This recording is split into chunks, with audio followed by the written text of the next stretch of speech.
Britain in the early 70s was already struggling with soaring inflation when things got dramatically worse. The government capped public sector wages to try and control prices, which didn't sit well with coal miners who felt their pay wasn't keeping up. By late 1973, the National Union of Mine Workers had imposed an overtime ban that effectively halved coal production. This was a massive problem because nearly all of Britain's electricity came from coal-burning power stations. On New Year's Eve 1973, Edward Heath's Conservative government introduced the three-day week to stop the country from running completely out of power. Commercial businesses could only use electricity for 3 consecutive days each week and were banned from working longer hours on those days. Hospitals and supermarkets were exempt, but most other places weren't. Television stations had to stop broadcasting at 10:30 every night to conserve electricity. Pubs mostly closed. Families sat wrapped in blankets, heating just one room of their houses if they could heat any at all. Workers turned up to factories and offices in the dark, equipped with candles, head torches, and lanterns. People boiled water on their stoves just to wash. Panic buying swept through shops as Britain's stockpiled tinned goods and toilet paper convinced things would get even worse. The restrictions dragged on for over 2 months until a general election changed the government and miners got their pay rise. Normal life resumed in March 1974, but the whole episode left deep scars on the national memory. The 1970s in Britain were defined by one thing above all else: strikes. Not just occasional walkouts, but a relentless decade of industrial action that ground the country to a halt over and over. Workers everywhere were angry about wages that couldn't keep up with inflation, which was running wild, sometimes hitting 25%. The miners struck multiple times, bringing down Prime Minister Edward Heath's Conservative government in '74 after forcing power cuts and a 3-day working week on the entire nation. Factory workers walked out.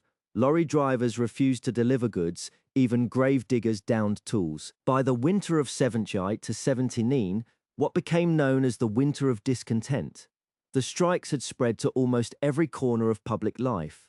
Rubbish collectors stopped working and bin bags piled up on street corners, mountains of rotting waste that attracted rats. In Liverpool and Tameside, gravediggers went on strike and bodies couldn't be buried, with corpses stored in warehouses and empty factories. Hospital workers picketed their own entrances, meaning many places only took emergency cases.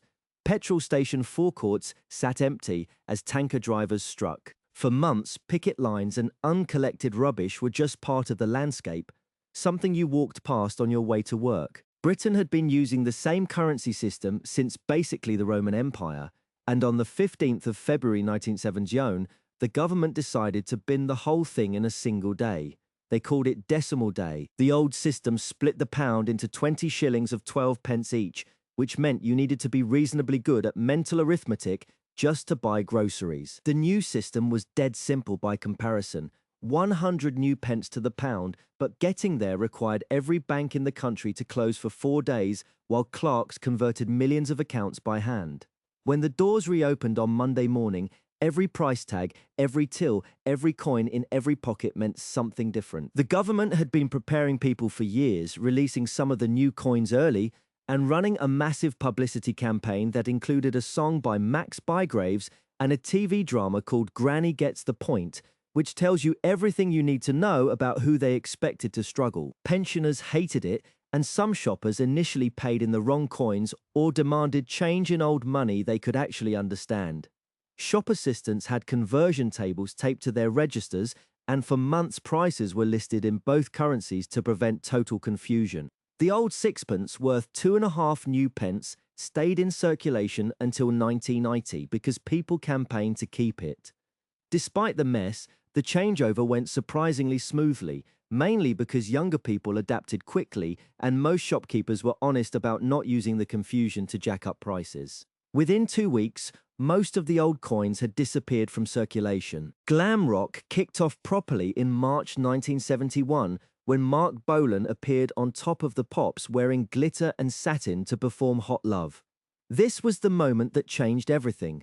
Before this, rock stars tried to look tough and masculine, but Bolan did the opposite. He wore makeup, had his hair in ringlets, and covered himself in sparkles.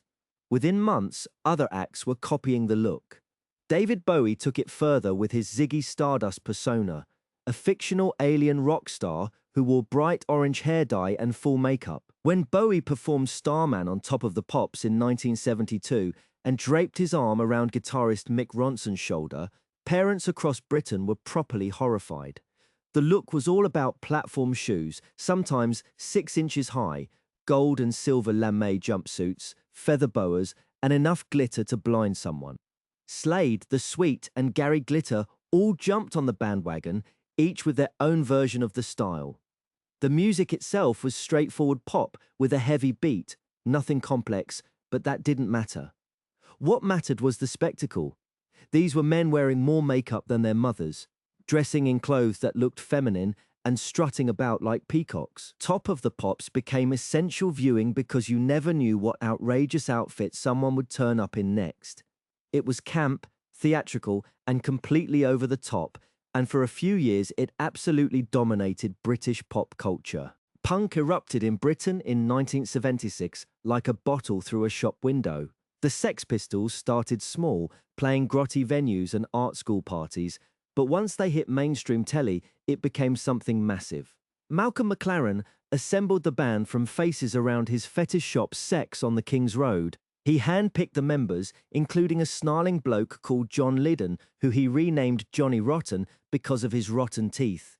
Their sound was 3 chords played as loud and fast as possible, with Rotten screaming over the top like someone having a breakdown in public. The message was simple: no future, no hope, destroy everything. On the 1st of December 1976, they appeared on Tea Time Telly with Bill Grundy, got goaded into swearing, and the nation lost its mind. The Daily Mirror splashed the filth and the fury across its front page. Their single Anarchy in the UK was already causing chaos. The look was just as confrontational. Ripped clothes held together with safety pins, mohawks dyed bright colours, leather jackets covered in slogans. It was designed to make you an eyesore to anyone over 30. The Clash took it further, adding genuine political fury about riots and unemployment and racism. Between them, the Pistols and the Clash smashed open a door for every bored kid in Britain who wanted to make noise. Walk into a 70s home and your eyes needed a minute to adjust. Not because it was dark outside, though the heavy curtains didn't help. It was the colours themselves. Burnt orange sofas faced avocado green armchairs across shag carpet, the colour of dried mustard. Every surface committed to the same narrow palette of earth tones, as if someone had taken autumn and spread it across an entire house without restraint. The wood panelling that covered half the walls, sometimes all of them, wasn't light pine or natural oak. It was dark, glossy, and relentless. It made rooms feel smaller and more cave-like than they actually were. Then came the wallpaper. Bold florals, psychedelic swirls, geometric patterns that seemed to vibrate if you stared too long. Some rooms layered patterns on top of patterns, orange flowers climbing walls above brown and gold carpet. It wasn't subtle, but subtle wasn't the goal. This was the era of total commitment, where matching meant everything matched right down to the harvest gold kitchen appliances and the rust-colored bathroom suite. Walk through these spaces today and it feels suffocating, almost aggressive in its warmth. But in the 70s, when the world felt unstable, wrapping your home in these colours made it feel grounded, safe, controlled, even if it did look like the inside of a very persistent autumn fever dream. Space hoppers were these big inflatable rubber balls that every kid had knocking about the house in the late 60s and early 70s, even though they served absolutely no practical purpose whatsoever. They didn't help you go faster, jump higher, or travel further than you could on foot. They were just massive bouncy balls with 2 handles on top that looked like horns and a smiley kangaroo face printed on the front. You sat on them, grabbed the handles, and bounced up and down. That was it. The original ones were invented by an Italian bloke called Aquilino Cosani back in 1960s, and he called them pon-pons. When they arrived in Britain in 1968, the toy company Metoy started making them, and they became this massive craze. Early versions came in red or blue, but the orange ones with that grinning face became the iconic image everyone remembers. They were about 20 inches tall when inflated, which meant plenty of kids flew straight over the handles after losing control mid-bounce. You'd race your mates across the garden or down the street, And despite the grazes on your knees, and the fact you'd only moved about 10 feet after 20 bounces, you kept at it. The things almost never burst, though not for lack of trying.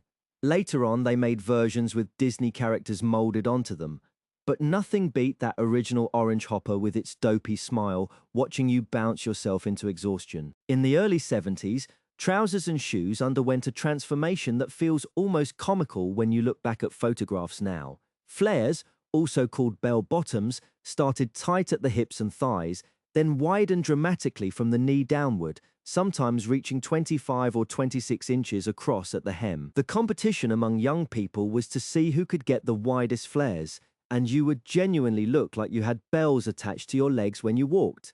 These trousers were usually made from denim or polyester, and they came in every color imaginable, from mustard yellow to chocolate brown. Platform shoes arrived alongside the flares and gave the wearer anywhere from 2 to 5 inches of extra height through thick cork, wood, or rubber soles. The point of wearing them together was partly practical, as your flares would drag on the ground without the extra height, and partly because the whole look created an exaggerated, elongated silhouette that defined the era. Both men and women wore this combination, which was unusual for the time, men having adopted what fashion historians call the peacock revolution, embracing bright colors and dramatic shapes. The clunky platforms could be unstable to walk in, and podiatrists regularly warned about twisted ankles and falls, but that did not stop anyone. When you walked in heavy denim flares over wooden platforms, you could actually hear yourself coming, the fabric slapping against itself with each step. British television, for most of the 1970s, meant 3 channels, and that was it. You had BBC One, BBC Two, and ITV. If you didn't like what was on any of them, you could switch the thing off or sit there and tolerate it. Most families had one television set in the house, usually parked in the main living room where everyone gathered. Everyone watched the same programs whether they wanted to or not. If you arrived home from school eager to watch something, you first had to wait for the set to warm up, valves glowing and humming for a minute or two before the picture grudgingly appeared. Until January 1972, when the telecommunications minister Christopher Chataway ended it, the channels were rationed to 3,330 hours each per year. This meant that for large chunks of the day there was simply nothing on. Instead, you got test cards, geometric patterns accompanied by droning lift music. The most famous was Test Card F on the BBC, featuring a girl called Carol playing noughts and crosses with a toy clown surrounded by coloured bars and circles. Late at night, the channels would play the national anthem over royal images and patriotic scenes, then shut down completely. You were left with a blank screen and a penetrating high-pitched tone if you'd forgotten to switch the thing off. Presenters often reminded you to unplug your set as well, because valve televisions had a nasty habit of overheating and catching fire. This was TV back then, 3 channels only, and somehow people managed. The IRA brought their bombing campaign to England in 1973, but it was 1974 when they really went all out. They targeted pubs, mainly ones where soldiers drank, and the attacks were brutal in my opinion. On the 5th of October 1974, they bombed 2 pubs in Guildford, Surrey. One bomb went off in the Horse and Groom at 8:30 in the evening, killing 4 soldiers and a civilian.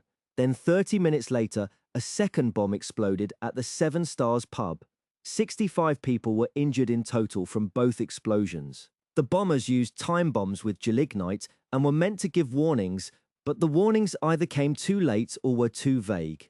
Just over a month later, the IRA hit Birmingham with their deadliest attack yet. 2 bombs exploded in city centre pubs within 10 minutes of each other. The Mulberry Bush and Tavern in the town were packed with young people on a Thursday night. 21 people died and 182 were injured, many losing limbs. The phone warning came just 6 minutes before the first bomb went off, nowhere near enough time to clear 2 crowded pubs. These attacks created absolute panic across England. People were scared to go out, especially to pubs. Anti-Irish sentiment exploded, with Irish people attacked in the streets and their businesses firebombed. The government rushed through the Prevention of Terrorism Act within days of Birmingham, giving police sweeping new powers to arrest and detain suspects without charge. In June 1977, Britain stopped being miserable for a week and threw a party for the Queen. Elizabeth II had been on the throne for 25 years, which meant you could dust off the bunting and commemorate something positive instead of another strike or power cut. The country was in rough shape at the time. Inflation was still in double digits, unemployment was climbing, and just months earlier the government had gone to the International Monetary Fund for a bailout. But none of that mattered when Jubilee Day arrived on June 7th. More than 12,000 street parties happened across Britain, with people dragging trestle tables into the middle of their roads and covering them with sandwiches, cakes and jellies in red, white and blue. The bunting went up everywhere, triangular flags strung from lamppost to lamppost across entire streets. You could buy commemorative mugs, plates, tea towels, anything that could have the Queen's face stamped on it. Children dressed up in patriotic colours while their parents stood around with tea and beer. In London, over 1 million people lined the streets to watch the Golden State Coach carry the Queen and Prince Philip to St Paul's Cathedral for a Thanksgiving service. Another 500 million watched on television throughout the Commonwealth. Later, the royal family appeared on the balcony at Buckingham Palace while crowds waved flags and sang the national anthem. For one strange moment, the country felt united, even though the economy was still a mess. In the 1950s and 1960s, smoking wasn't just common, it was absolutely everywhere. You could light up in your office cubicle, on a bus, on an aeroplane, in a restaurant, in a hospital waiting room, pretty much anywhere you fancied. Ashtrays were standard furniture in every room. Your doctor's office had one, your dentist's office had one, the nurse's station at the hospital had a whole collection of them. If you went out to eat, you were breathing in cigarette smoke whether you smoked or not. There was no such thing as a non-smoking section. That concept didn't exist yet. The idea that someone might want to eat a meal without inhaling secondhand smoke simply hadn't occurred to anyone. On aeroplanes, passengers smoked throughout the entire flight. On buses and trains, same thing. People smoked during meetings at work. Teachers smoked in the staff room, sometimes between classes. Television personalities smoked on air whilst presenting the news or hosting chat shows. Carson smoked on The Tonight Show. Doctors smoked in examining rooms. Nurses smoked at their stations. Pregnant women smoked. Nobody thought twice about any of it.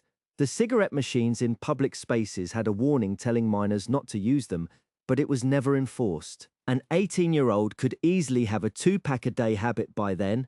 Smoking was just what people did.